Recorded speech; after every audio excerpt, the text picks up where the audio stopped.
nós temos outras formas de polarização, como, por exemplo, Itaguaí polariza os municípios ao redor.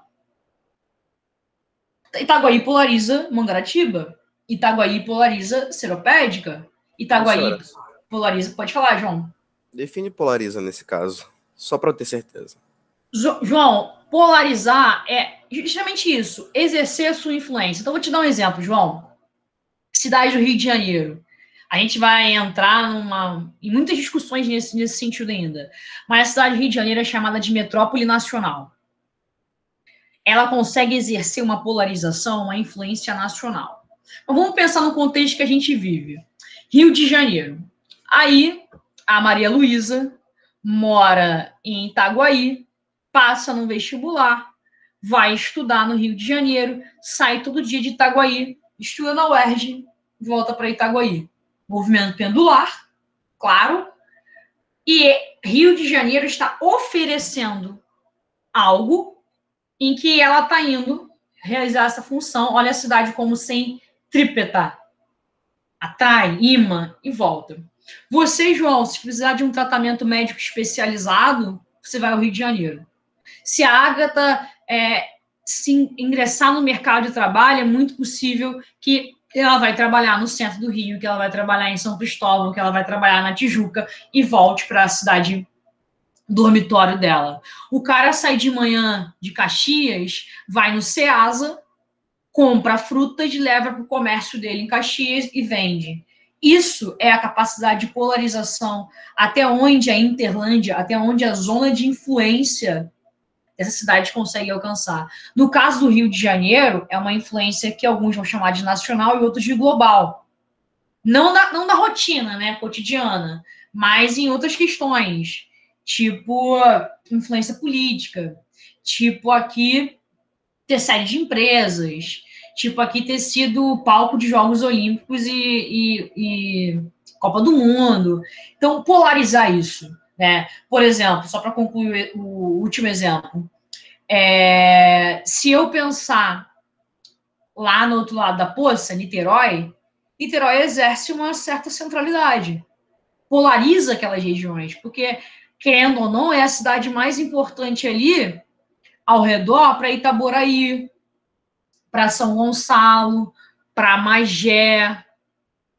Essa galera vai acabar indo até Niterói, estudando na melhor universidade do Rio de Janeiro, do estado do Rio de Janeiro, obviamente, e voltando para suas casas. Aparece com uma centralidade. Isso é polarizar. Entendeu? Humilde. Respondi sua pergunta, João e Dudinha? Claramente você é a maior garota propaganda da UF. Eu tava pensando, né, pô, fazer doutorado. Aonde, cara? Será que eu faço doutorado? Tava pensando, sei lá, em tentar pra UERJ. Aí abriu o edital da UERJ, ai, preguiça.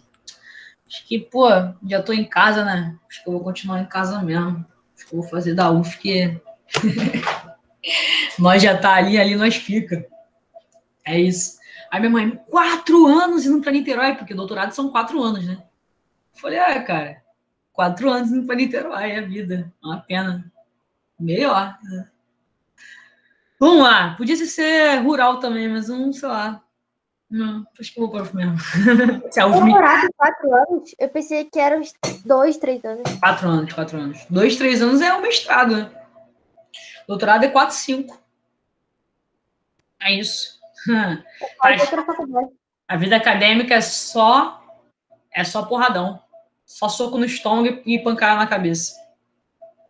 Aí eu fico pensando, para que eu vou fazer doutorado mesmo? Nesse país? Ah, tá, não sei. Vamos lá. E nós temos ainda as faixas que a gente chama de periurbanas. O que é periurbana?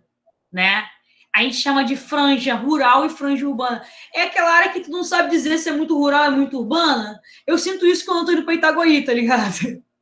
É meio periurbano, porque ao mesmo tempo que tem, um shopping imenso com um centro comercial, eu tive que frear bruscamente que tinha uma vaca no meio da rua, tá ligado? Meu Deus, a vaca! Freiei rapidamente, né, pra vaca passar. Então, às vezes eu acho que Itaguaí aparece nessa questão periurbana. É a área da troca, né? Tá meio que rural, meio que urbana, ao mesmo tempo que tem áreas agrícolas em Itaguaí, a gente tem também centros urbanos importantes, a gente tem um porto mais importante da cidade. Então, na verdade, é uma região muito mista. A gente chama isso de franja urbana ou região periurbana. E aí é o seguinte, quanto maior a cidade, mais complexo é esse espaço periurbano, né? Porque é mais claro que tem essa lógica rural e urbana o tempo inteiro latente aí. Campo Grande também é um bairro periurbano, sabe? Então, quanto maior a cidade, mais complexo é. Por isso que eu falo para vocês que definir o que é urbano e o que não é muito difícil. Porque eu vou levar o quê? Vamos pensar o seguinte, vou definir. Perguntar para Maiara aí. Maiara, uma cidade lá em Mato Grosso do Sul, uma cidade no meio do mato, uma cidade, né, afastada 3 horas, o local é afastado 3 horas do centro urbano, basicamente. Mas essa fazenda, a produção agrícola é feita, fiscalizada por drones. A gente tem uma mecanização intensa para arar o solo, para jogar a semente. A gente tem sistemas de tecnologia super conectados ao mundo global. Tem Wi-Fi e tal, não sei o quê. E aí? É urbano ou é rural? Pô, eu não sei. Complexo, né? Eu acho que eu só consigo definir rural e urbano quando os dois estão juntos. Tipo, o urbano é que ele cresce mais do que o rural, né? Quando tem mais fluxo. Então. Como assim? Não entendi sua pergunta. Seu comentário. É assim. Qual é a diferença de urbano e rural? Né? Urbano é que tem intenso fluxo, né? De mercadoria, pessoas, informações, serviços. Não sei, pode ser. Vou te dar um exemplo, Samara. Eu gosto de questionar isso. Seropédica. Rural, tem a Universidade Rural do Rio de Janeiro e tal. É urbano ou rural? Periurbana. Agora, na dúvida, vocês vão botar tudo que é periurbano, né? Vocês não sabem se é urbano ou rural ou se é periurbano, tá ligado? A questão é que, de acordo com o IBGE, é urbano porque tem sede de município, ok. Mas é muito difícil, né? Porque ao mesmo tempo que Seropédica tem uma universidade que é referência para a região de vocês, Seropédica não tem um shopping. Seropédica tem mais cabeça de gado e porco, é sério, não tô brincando não, do que gente cadastrada na cidade. Seropédica, né, tem dificuldade de ter agências bancárias, tem poucas agências bancárias, então aí entra, ela oferta serviços, ela tem uma categoria de cidade, e só, Yasmin, eu vi que você queria falar, só para eu fechar aqui, respondendo a pergunta que eu fiz a Maiara. Maiara, é muito difícil, porque a gente vai usar um termo na geografia chamado urbanidades. Porque apesar de ser rural, é um rural que sofre constantemente com as urbanidades. Né? Apesar de ter características de campo, Maiara, apesar de eu olhar e falar, opa, é florestado, tem arvorezinha, tem água, tem passarinho morto por causa do agrotóxico, mas tem passarinho e tal, sofre constantemente, né, pelas urbanidades. Então, só para fechar,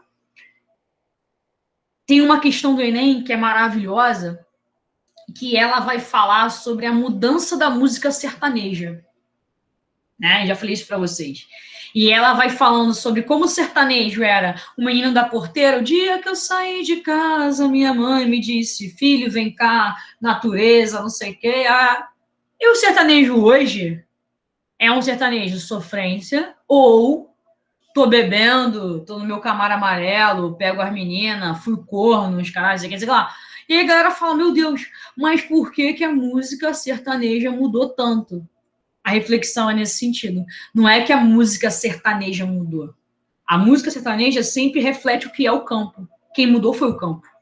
O campo agora sofre constantemente com as urbanidades.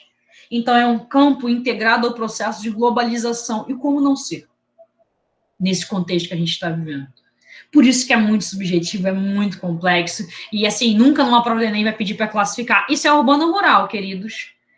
É mais fácil perguntar, se você acredita que é urbano, por que é urbano na prova discursiva?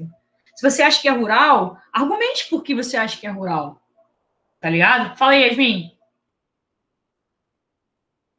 Eu só ia falar o que você perguntou, mas aí você já explicou, eu nem vou falar mais não. Perdão. Eu fico emocionada. Eu não tô nem sentada na cadeira direito, vocês estão vendo? Eu tô, tipo assim, na ponta da cadeira, assim, sentada, apoiada, tremendo nas pernas. Daqui a pouco tá ali. Será que eu posso dar aula em pé aqui pra vocês? Não sei se tá. Caraca, eu tô agoniada por não dar aula em pé. Esse é um ponto. Ué, fica em pé, mano. Pode ficar. Não. Engraçado, eu tô agoniada por não dar aula em pé. Na escola, sentava na mesa. Porra. Mas na escola tem toda uma brisa filosófica. Eu olho pro rostinho de vocês, eu vejo, eu reflito, a gente conversa e tal. Mas às vezes também numa sala de aula eu ligo um turbo que eu fico andando igual uma maluca, tá? Falando. É verdade. Parece que você vai rasgar o chão de tanto volta assim. Vamos lá. Aí, ó, esse é o critério oficial para definir o que é cidade, né? Cidade no Brasil, de acordo com o IBGE, é uma sede de município, né? E quem não é sede de município é vila. Então, Itaguaí, Serropédica, que tem mais porco e gado do que gente, são cidades, porque tem prefeitura. Então, é um critério político-administrativo. Vários países utilizam outros critérios. O Canadá, eu acho que utiliza quantitativo populacional e tal, que é muito difícil, né? Porque se esse critério fosse um critério universal, imagina, é cidade, regiões que têm mais de 300 mil habitantes. Coitado do Canadá, né? Nada vai ser cidade. E no Brasil, tudo vai ser cidade também. Então, é difícil, né? Na China, tudo virou cidade, então. Ai, doce. Revolução. Evolução. Mas, cara, a gente tá falando de cidade, só que, tipo, a gente tá falando de cidade como se toda cidade fosse um centro urbano. Mas não. Porque, tipo... O IBGE, não. O IBGE, não. É, mas, tipo, você perguntou um negócio pra Mayara. Aí você, tipo, decidiu que é cidade ou não, tipo, se perguntar se é ou não um centro urbano. Só que, tipo, a Seropédica, por exemplo. Sim. Não é um centro urbano, tipo, meu Deus, maior concentração de gente comprando um monte de coisa, um monte de empresa. Mas então, é uma cidade. A classificação do IBGE não tem a ver com essa discussão brisada que a gente está fazendo, não. Não tem. Assim como a quantitativa também não tem, né? Uma área que tem 50 mil pessoas não necessariamente tem centro urbano super consolidado. Então, quando a gente usou o critério objetivo, a gente lançou a mão, deixou um pouco de lado essa brisada que a gente deu para saber o que é urbano e o que é rural. Para entender a origem do papel da cidade no passado. Beleza? Porque eu acho que a conclusão que a gente chega é que definir o que é cidade a partir desse critério é muito subjetivo. E aí a gente não consegue responder. Porque eu posso achar que tal lugar é uma cidade e a Malu pode achar que não. Ela vai falar, não, Lívia, eu não acho Itaguaí uma cidade. Eu moro no interior de Chaperó, não vejo nada de cidade. E eu vou falar, mas eu acho, eu só vou até o céu, eu acho Itaguaí cidade. Porque tem ofertas, então acho que fica na subjetividade, a subjetividade para estatística é impossível. Então, como o IBGE é um órgão estatístico, ele precisa de objetividade. Então, ele precisa criar um critério, e o critério que ele criou foi esse. Podia ser ter um shopping center, tá ligado? Mas não é. Ok? Começar a pensar em Rio de Janeiro? Ai, meu Deus, infelizmente nós temos aí só 20 minutos. Essa cidade linda, maravilhosa, só perde para uma cidade que está aqui, ó. Aqui. Tem que atravessar aqui a Baía de Guanabara e chegar nela, que é Niterói. Fala, vocês vão me dar um soco que eu falei que Rio de Janeiro perde para Niterói, né? Nem falo nada, cara. Pô, Niterói é muito brabo, gente. É isso. A questão é, a cidade de Rio de Janeiro, ela surge entre esses 4 morros que vocês estão vendo aí. São Bento, Conceição, Santo Antônio e Castelo. vocês, como grandes conhecedores da cidade de Rio de Janeiro, alguém consegue me falar onde é essa região aqui? A gente está... Alguma referência atual mesmo? Pô, Lívia, o São Bento é tal lugar agora. Prainha Bonita. Não é ali. o centro do Rio? Pô, centro do Rio. Mas que lugar no centro do Rio? É, um pouco em cima da Lapa ali é Cinelândia. Cinelândia. Se a Lapa for onde a Lapa hoje. Se a Lapa o quê? For onde é hoje. Se a Lapa for onde é hoje, a Lapa é... Pedra Bonita é ali na Zona Sul, não é? Perto da Pedra da Gávea, Alta Boa Vista. Esse aqui é um pouco mais para cá. Vamos lá, só para territorializar vocês entenderem. Aqui é a Praça Mauá, Morro da Conceição, melhor caipirinha e feijoada do Rio de Janeiro. Aqui tem o Mosteiro de São Bento. Aqui, por sinal, agora, depois das obras da Copa do Mundo, das Olimpíadas, tem um caminho que vocês fazem aqui assim, ó. Venda à vista, até chegar aqui no CCBB, que está por aqui. Aqui é a Praça 15. Para cá, aqui sim, Museu da Manhã, Mar, Pedra do Sal, Museu dos Pretos Novos para cá. Campo do Santana, aqui é a Central do Brasil, ok? Aqui é a Lapa, Cinelândia, Carioca, aqui próximo à Praça Tiradentes, Uruguaiana, aqui. Aqui é Aterro do Flamengo, ainda não aterrado, Aeroporto Santos Dumont. Essa aí é a nossa cidade. A nossa cidade, ela acontece entre 4 morros: Castelo, Santo Antônio, Conceição e São Bento. Esse aqui, ó, zerou a vida. Não existe mais. Beleza? O que era a cidade do Rio de Janeiro nesse momento? O que era a cidade do Rio? A cidade do Rio era o lugar da troca. Era o lugar do comércio, era o lugar... fundamentalmente comércio de escravos.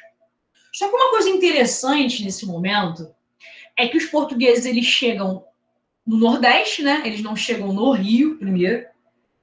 E eles, quando eles chegam ao Rio de Janeiro, eles não ocupam o Rio de Janeiro. Eles não povoam a cidade de Rio de Janeiro. Eles não acham interessante quando chegam na Baía de Guanabara. Eles só passam a povoar a cidade porque eles percebem as constantes invasões que estão acontecendo no Brasil, inclusive, no caso do Rio de Janeiro, pelos franceses. Beleza? Onde os índios tupinambás vão apoiar os franceses, por sinal, num processo de ocupação do território. Então, aí os portugueses, eles vão consolidar um processo total de colonização, que vai acontecer primeiro entre esses 4 morros. E uma coisa que é muito interessante, a cidade do Rio de Janeiro começa do alto, começa do morro, não começa do plano. Porque a cidade do Rio de Janeiro era uma cidade extremamente insalubre, alagadiça, era uma cidade de brejo. Então, a questão do morro era uma questão de refúgio. Morro do Castelo, ficar no alto para poder avistar seus inimigos iam chegar. Castelo, proteção. A história da cidade começa aí, no Morro do Castelo. O que era a cidade do Rio? Era uma cidade predominantemente escrava, sem planejamento nenhum, sem transporte coletivo, não tem nenhum grande rio volumoso que passa pela cidade do Rio de Janeiro. É uma cidade com uma geografia muito peculiar, muitos morros e colinas, né? E é isso. A galera vai morar a nobreza e a pobreza no mesmo espaço. Por isso que, assim, eu vou questionar isso com vocês mais à frente. Eu até falei isso com o 2º ano, tem umas 3 aulas. Eu quase não uso o termo segregação socioespacial para falar do Rio de Janeiro. Diferente de São Paulo, que eu uso muito. Porque o Rio de Janeiro é um contraste diário. Eu não posso falar que o cara que mora em Copacabana, ele tá ali e é um bairro de rico. Porque tem um contraste com a favelização no Rio de Janeiro que tá ali. E que por mais que a gente possa discutir a exclusão de oferta de serviços, cultura para essa galera tá ali. Então, essa galera, espacialmente, ela tá ali e tá presente e circula pela cidade. Então, eu não gosto, porque quando eu penso em São Paulo, já não. É centro-periferia total. É a Zona Leste, Zona Norte, é Itaquera, que é bairro de pobre. E centro, que é bairro de rico. Fala, Mayara. Eu ia falar do Vidigal, né? Que é na Zona Sul. Exatamente. Que passou por um processo de hipervalorização, né? Principalmente o Alto Vidigal, né? Aquela parte que a galera vai no barzinho, né? Lá pra dentro o couro come um pouco ainda, né? Mais pra frente. Então, assim, eu não gosto. Mas não ligo se vocês usarem, não. É uma questão minha acadêmica mesmo, entendeu? De usar a segregação socioespacial. Eu gosto de, quando eu falar de condomínio fechado, de falar autossegregação. Aí eu me amarro. É isso, mas vamos falar disso mais à frente. Olha! Na época, a cidade do Rio, essa linda cidade, ó, Campo Grande é uma freguesia. Ela é dividida em freguesias. Freguesias é como se fosse bairros. Beleza? E aí, ó, eu queria que vocês dessem atenção a esse título que eu botei. Mobilidade espacial é privilégio para poucos. Transitar, mover, deslocar é uma geografia de poder. Só se desloca quem pode pagar o deslocamento. Esse processo que a gente tem de preços elevadíssimos para transporte é um mecanismo, uma tentativa de segregar socioespacialmente. É uma tentativa de dizer para Itaguaí, fica aí. Exílio da periferia. Quando eu boto uma passagem de ônibus caríssima, quando eu sucateio o sistema de transporte, estou dizendo isso, você não pode se deslocar. E na cidade do Rio de Janeiro, quando ela surge, rolava isso. Essas freguesias eram como se fossem bairros, né? Geralmente, quanto mais interioranos, com a presença de engenhos de cana, por isso o nome Engenho da Rainha, Engenho Novo, Engenho Velho, Engenho de Dentro, são bairros que tinham engenhos de cana-de-açúcar. E a cidade, fundamentalmente, acontecia só aqui, ó. Nessa faixazinha que eu mostrei aqui para vocês. O resto, meu irmão, é só porrada de tiro e bomba. E aí, vamos falar de sistema de transporte nesse momento. Em 1838, a família real chega em 1808. Só para vocês terem uma noção. O Rio de Janeiro... Caraca, é tanta coisa para falar que eu fico nervosa, porque eu fico sem saber por onde começar. Real, me dá agonia. Em 1808, quando a família real chega na cidade do Rio de Janeiro, tipo, opa, cheguei aqui, ó, na Praça 15, que eles saem fugidos da Europa com medo de Napoleão Bonaparte. Eles trazem toda uma coroa, toda uma galera amiga deles juntos. A história da cidade começa a mudar um pouco. Se vocês têm dimensão que nunca na história do mundo o reinado, a metrópole, se mudou para colônia. Só no Brasil. Não estou aqui para defender império, né? Mas a questão é, isso foi transformador para a geografia do Rio de Janeiro. Porque a partir do momento que o Rio de Janeiro vira a cidade da metrópole, a metrópole quer fazer pelo menos algumas mudanças urbanas nessa área central. E vai fazer. Mas o problema de mobilidade era tão gritante, que aí trazendo essa questão para vocês, só em 1838, 30 anos depois da chegada da família real, a gente vai começar a ter os primeiros sistemas de transporte, que são chamados de gôndolas, que são os ônibus que são deslocados por tração animal. E eu nem preciso dizer que quem se deslocava era a nobreza, era a galera rica. E aí a gente vai pensar uma coisa. A gente começa a entender por que o pobre quer morar no centro. Porque o pobre não tem poder de mobilidade. Então ele tem que ficar próximo do trabalho, ele tem que ficar próximo à oferta de emprego. Então ele tem que ficar ali. Só que ele não tem direito a ficar ali. Porque a cidade começa a crescer e se estruturar de uma forma de uma cidade de negação. Uma cidade metropolitana. Olha o nome metrópole, de onde vem. Metropolitana. Uma cidade da coroa. Uma cidade onde a família real mora. E se a família real mora, não pode ser suja, não pode ser insalubre, não pode ter escravo. Ainda não, Mayara, ainda não. Vai começar no final do século XIX. Tá perto. Mas nesse momento da família real, uma coisa gritante, por exemplo, Mai, é que o porto de chegada de escravos era o porto da Praça 15. Aquela que tem as barcas para Niterói, a melhor cidade do Brasil, onde tem a melhor universidade do Brasil. Ali chegavam os escravos. Só que ali também chegou a família real. Ali também é o Paço Imperial, onde eles faziam as festas. O que a gente faz? A gente desloca o porto de escravos lá para a parte onde vivem os pretos e os pobres na cidade. Que parte é essa? Chamada de Pequena África, que é a região que hoje vocês conhecem ali como Pir Mauá, como Pedra do Sal, que, olha isso, esse porto foi achado nas obras de Eduardo Paes. Por sinal, não sei se vocês viram a propaganda do Paes está on, que é a propaganda política dele para essas eleições. Ele andando de skate, o Paes está on. Nas obras para a Copa do Mundo e Olimpíada, Eduardo Paes lá, escavando, o que eles acham? Nada mais, nada menos do que o Cais do Valongo. Porto, soterrado pelas obras do passado, pela Passos, por exemplo, um porto soterrado, que era o porto principal de entrada de escravos da cidade de Rio de Janeiro, que foi onde entrou a Imperatriz, por isso foi chamado de Cais da Imperatriz também. Lá. Então, eu tiro o eixo. É uma forma de limpeza de cidade.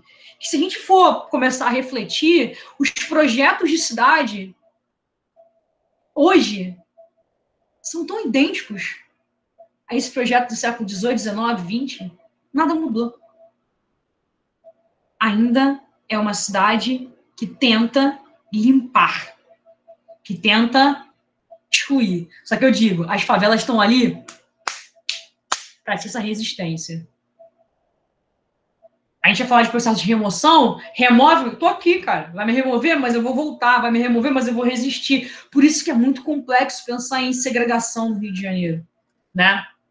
Só para eu não me emocionar e falar de outras coisas, para terminar o transporte, em 1854, por exemplo, muitas ruas da freguesia que a gente chama de Candelária, né, já passaram a ter calçadas, paralelepípedos, iluminação e tal. Em 62, sistema de esgoto, ok? Em 62 também vai criar a barca para Niterói, que não vai ser comandada pela gente, vai ser por uma empresa inglesa, né? Não, acho que é americana. Eu vou ver aqui. Americana. E que vai fazer esse deslocamento, né? E desde então faliu a Nacional, né? A gente já fazia merda desde então.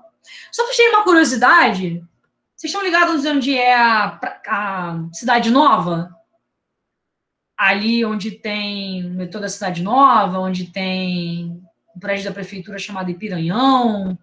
É o caminho para poder pegar a Tijuca, a Avenida Brasil. A família real ia do centro do Rio para São Cristóvão de barco. De tão alagada que era a cidade do Rio de Janeiro. De barco. Fazia aquele trânsito de barco. Era Veneza. Engraçado, né? Diz muito sobre hoje em dia isso. Tipo, que encheram de asfalto e vai lá e enche de novo. Eu também, Agatha, mas não é muito longe disso, não. A nossa cidade, ela tende a alagar mesmo, né? Então, acho que isso justifica muito os nossos processos de enchente, mas é óbvio que são outras coisas. E aí, a família real, ela dá uma urbanizada na cidade, né? É óbvio que cidade para eles era só ali no centro. Mas ele... Vamos andar de gôndola já já. E aí, só para vocês entenderem como a questão de transporte é política e é social e é econômica, Em 1858 vai inaugurar a linha de ferro, Dom Pedro II. É a nossa linha aí. Sergipe, Santa Cruz, né? Deodoro, Vila Militar, Realengo. Nossa, estou falando na ordem, eu sou muito andarilha de trem. Realengo, Guilherme da Silveira, Bangu, Senador Camará, Santíssimo, Senador Vasconcelos, Augusto Vasconcelos e Campo Grande. Essa lógica, essa linha de trem aí foi inaugurada em 1858. E também, 10 anos depois, vai ser inaugurada a linha de bonde. Alguém seria capaz, nesses últimos minutos de aula, de diferenciar socialmente as duas para mim? Socialmente, diferenciar linhas de bonde e linhas de trem? Porra, pelo amor de Deus, né, Lívia? Uma direção para uma pessoa, outra para outra. Assim. É só isso mesmo. Simples pra mim. Precisa de explicação. Fala. É justamente o que você falou. O trem ele vai ser para os trabalhadores irem do centro para as casas dele que vão ser, tipo, longe do centro. Tipo, Itaguaí, tipo, sei lá, Caxias e outros lugares longe. E os bondes vão ser, aí eu vou ali na praia rapidinho, aí eu vou de bonde. Vou dar um passeio de bonde. É algo parecido com o que acontece hoje, será, na cidade do Rio? É exatamente assim que acontece em cidade do Porra, Rio. alguém anda de bonde hoje em dia? Não é É uma coisa de Uber, caralho. Não, o bonde é o VLT, né? Velho burguês. Mas na moral, Velho eu acho burguês muito engraçado o VLT, porque ele não serve, ele só serve pra você ter medo de passar na rua e cair no seu pé. Ó, só para a gente concluir essa parte. É isso. A linha de trem é para dizer aos pobres para onde eles devem ir, periferia, e aí a gente vai perceber, como a Mayara disse, né? Periferia está à margem do centro, né? Está fora do centro, periférico.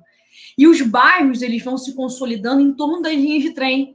Isso é muito interessante, né? Bom Sucesso, aí os engenhos da vida aí você vai ver Bangu, Campo Grande. Vocês podem ver que os centros desses bairros são próximos à estação de trem até hoje. Propriamente está de Itaguaí. São todos eles próximos às estações de trem. Porque era isso, né? A estação de trem era uma certa centralidade. O trabalhador... mas tinha, né? Tinha, na época. Mas o sistema de trem era isso, para falar para o pobre, teu lugar é lá. E o bonde? O bonde, as linhas de bonde conectavam a Zona Sul próxima. Ainda não tinha as obras do túnel para ligar a Copacabana e tal. Mas o que era a Zona Sul próxima? Catete, Flamengo, Laranjeiras, Largo do Machado. Essas áreas que moravam quem? A elite. Mas o que eu falo? Que a cidade de Rio de Janeiro incomoda os outros, a gente é chato pra caraca. Porque ao mesmo tempo que tinha a nobreza linda lá, tinha os cortiços. Não tinha favela ainda não, nesse momento, mas tinha os cortiços. Justamente porque, olha, fico emocionada. Se deslocar é poder de mobilidade. Então só ia pra periferia aquele pobre que pelo menos tinha poder de mobilidade, que tinha um emprego. O escravo, o ex-escravo, ficava no centro. O ex-escravo ia para o cortiço. O ex-escravo vai começar a subir o morro, porque ele tem que ficar perto do trabalho. Porque mobilidade é poder. E esse poder, esse direito, é negado a esses corpos. Agora, para a periferia vai o pobre, pelo menos que tenha um emprego. Fica muito claro o nosso planejamento, que a gente está dizendo quem deve ou não habitar a cidade do Rio de Janeiro. Sabe o que eu acho engraçado? Pode falar. As pessoas que moravam nos cortiços e tal, elas tinham que, existir, né? Comer essas coisas. Elas faziam os trabalhos, vender coisas aleatórias na cidade e tal. E eu tenho certeza que, trazendo para a vida agora, assim, ia ser muito um discurso igual fazem para o pessoal que é motoboy de aplicativo. Você é empreendedor, meu filho, você faz o seu próprio horário. Verdade. A gente, nossa, tanta coisa. Com todo respeito. Se eu sou motoboy e me falam isso, você manda a pessoa merda em 2 segundos. Ah, vai ter que mandar mesmo. Muita coisa pra gente falar ainda, né? Eu fico até preocupada de quanto tempo que a gente vai demorar para isso. Mas eu acho que fundamentalmente, né, de tudo que a gente falou, o objetivo da nossa aula de hoje, eu não comecei ainda a falar basicamente sobre a geografia total do Rio de Janeiro, mas é vocês entenderem que os problemas na cidade se retroalimentam, tá ligado? Da mesma forma. Não é novo. Esse projeto de cidade que tá aí pra gente, segregacionista pra caraca, não é novo, não é recente, sabe? A gente já lida com esse modelo de cidade desde que o Rio de Janeiro surgiu, né? Aí o Rio de Janeiro é um lugar para ver o afastamento da acessibilidade e mobilidade nessas situações. Nenhuma dúvida, nós ainda somos os mesmos e vivemos como nossos pais. Exatamente. Eu acho que o ponto central é esse, né? A gente conseguir enxergar por que serve a história, né? A história é uma ciênciazinha meio chata, tal, a gente sabe disso. Mas o bom da história é que a gente volta no passado para entender o presente. Então serve para isso, né? Por que a geografia, que é uma ciência muito superior que analisa o espaço geográfico, recorre à história? Porque para entender as estratégias espaciais hoje, as sociabilidades no espaço geográfico hoje, eu volto na história para poder explicar espacialmente, né? Então, basicamente é isso que a gente... Rafael vai me matar com esse último argumento aí.